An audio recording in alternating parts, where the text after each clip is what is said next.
पुराण की बात मैं कह रहा हूँ। शिव पुराण की बात है।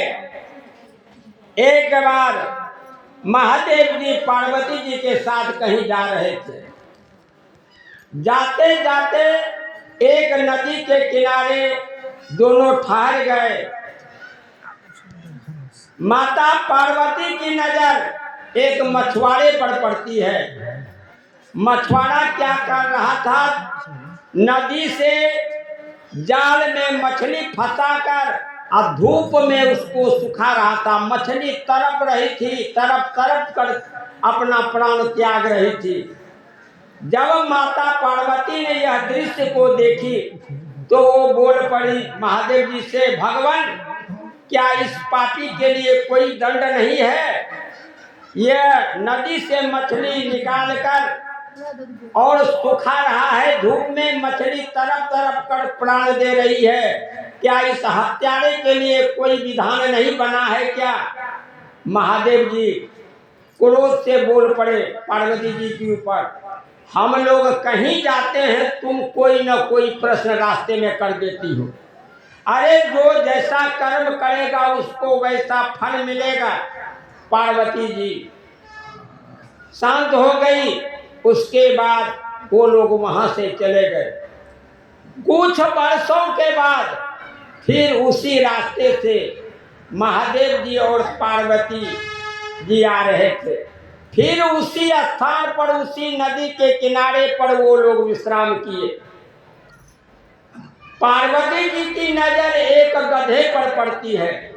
गधा के समूचा शरीर में घाव था और उसमें करोड़ों पिल्लू उसके मांस को खा खा कर गिरा रहा था। पार्वती जी को नहीं रहा गया गधा का कष्ट देखकर। पार्वती जी बोले, हे भगवान क्या इस गधा के आप थोड़ा देर के लिए इसके जीवन लीला को समाप्त नहीं कर सकते हैं जिससे इसको शांति मिले? महादेव जी कहते हैं, देखो पार्वती, इस संसार में जो जैसा कर्म करता है जब तक वह पूरा कर्म के फल को भोग नहीं लेगा, अगर इसे हम मुक्त भी करते हैं तो दूसरे जन्म में फिर इसको यह भोग भोगना पड़ेगा।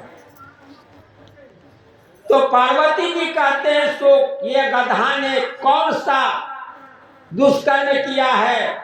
कहा, ध्यान दो पार्वती, कुछ दिन पहले हम लोग इसी रास्ते से जा रहे थे।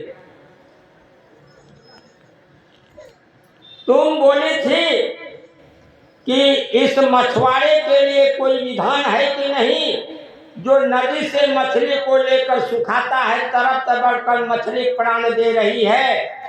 तो वही मछुआरा प्राण छूटने के बाद दूसरे जोनी में गधा का जोनी प्राप्त किया है, और जो मछली तड़प तड़प कर प्राण दे रही थी वही मछली पिल्लू बनकर इसको नोच नोच कर खा रहा है। देखो पार्वती, हम उसी दिन कहे थे कि कर्म का भोग लोगों को भोगना पड़ता है। वह मछुआरे ने जैसा कर्म किया